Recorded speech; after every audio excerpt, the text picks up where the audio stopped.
Vamos falar agora do Canadá, que sediará a cúpula do G7 deste ano. É um evento de 2 dias em Calgary. O primeiro dia foi dedicado aos membros do G7. Hoje, o foco são os convidados. No total, 7 não-membros foram convidados para esta cúpula. O primeiro-ministro Modi, da Índia, o presidente Zelensky, da Ucrânia, a presidente Cláudia Sheinbaum, do México, o presidente Lula, do Brasil, o presidente Lee, da Coreia do Sul, o primeiro-ministro Albanese, da Austrália, e o presidente Ramaphosa, da África do Sul. 7 não-membros. Isso faz parte do trabalho de divulgação do G7. Eles esperam tornar este grupo mais representativo hoje, e falaremos sobre isso em breve. Mas, primeiro, vamos analisar o que aconteceu na cúpula. 3 questões principais estavam na pauta: Ucrânia, Ásia Ocidental e comércio. Desde 2022, o G7 impôs sanções à Rússia. Eles têm se mantido unidos em relação a essa questão, mas não com Donald Trump na sala. O presidente do ZEUA diz que foi um erro remover a Rússia do grupo. G7 costumava ser o G8. Barack Obama e uma pessoa chamada Trudeau não queriam a Rússia.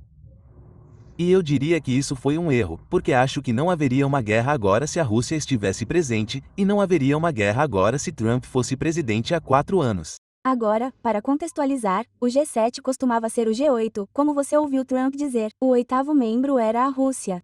Mas em 2014, a Rússia anexou a Crimeia da Ucrânia e, em protesto, a Rússia foi removida. Trump está chamando isso de erro. O próximo problema foi a guerra na Ásia Ocidental. Os relatórios iniciais disseram que Trump não assinaria a declaração conjunta, mas, como se viu, ele assinou. E aqui está o que foi dito: a declaração conjunta. Afirmamos que Israel tem o direito de se defender. Temos sido consistentemente claros de que o Irã nunca poderá ter uma arma nuclear. Exigimos que a resolução da crise iraniana leve a uma redução mais ampla das hostilidades no Oriente Médio. Portanto, nada de apelos por contenção, nada de apelos por um cessar-fogo, apenas uma exigência genérica de desescalada, o que nos leva à questão final, que é o comércio. Todos os países do G7 estão procurando fechar acordos com Trump. Um deles conseguiu ontem, o Reino Unido. Muito. Todos nós conhecemos o grande primeiro-ministro do Reino Unido e acabamos de assinar um documento. Lamento por isso. É isso. Um documento muito importante. Apesar de algumas falhas, esta é uma boa notícia para Keir Starmer. Líderes do Canadá e do Japão também conversaram com Donald Trump, mas não conseguiram fechar um acordo. Francamente, isso foi um retrocesso ao primeiro mandato de Trump. Naquela época, ele também teve problemas com o G7. Ele disse que outras nações-membro não estavam fazendo sua parte. No segundo mandato, essas diferenças se acentuaram. Alguns estão chamando isso de G6 versus Trump. O que nos traz a hoje, segundo dia da cúpula do G7, que é basicamente o G7+.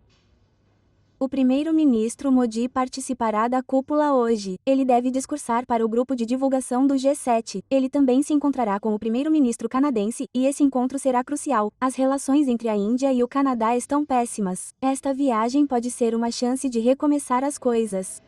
Mas no caminho estão os Khalistanis. Eles organizaram protestos massivos em Calgary. Eles estão sendo liderados pelos Sikhs por Justiça. Esse é um grupo Khalistani, busca justiça. E qual é o plano deles? Emboscar o primeiro-ministro Modi. Essa é a palavra que eles usaram. Emboscá-lo. Felizmente, o local da cúpula fica longe da cidade. Então, ainda não vimos nenhuma emboscada. No entanto, este será um dia crucial. Quanto ao próprio G7, ele está travando uma batalha por relevância. Este grupo remonta à década de 1970. No início, tinha apenas 6 membros. Era o G6, EUA, Reino Unido, Japão, França, Itália e Alemanha Ocidental. Com o tempo, mais nações se juntaram. Canadá em 1976 e Rússia em 1997.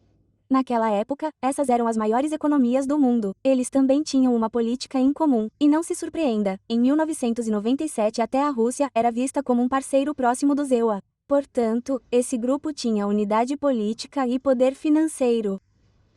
Em 2025, isso não está mais presente. O poder financeiro certamente diminuiu. O G8, com a Rússia incluída, representava 47% do PIB global em 2002.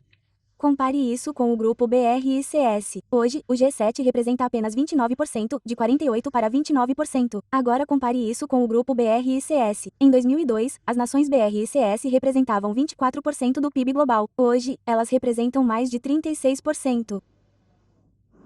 O fato é que o G7 não representa mais as maiores economias do mundo. A China é a segunda maior em PIB.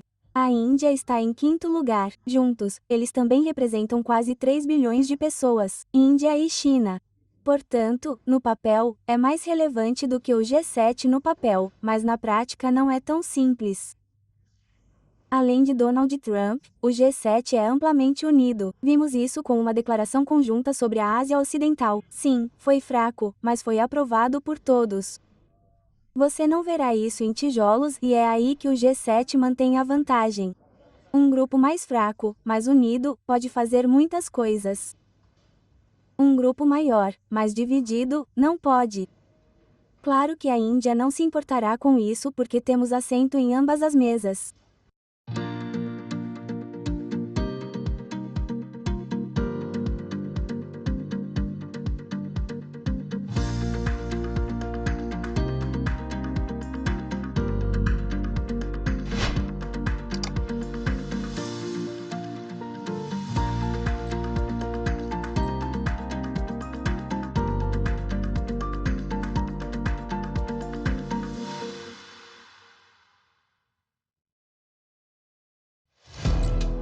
Primeira postagem agora disponível em 9 idiomas no YouTube.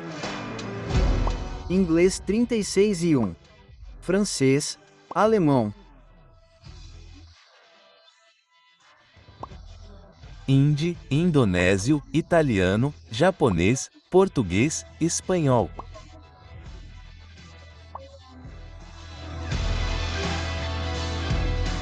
Vá para Configurações, clique na faixa de áudio e selecione o idioma de sua escolha. Seja o primeiro a saber o que está acontecendo ao seu redor em seu primeiro idioma. Primeira postagem.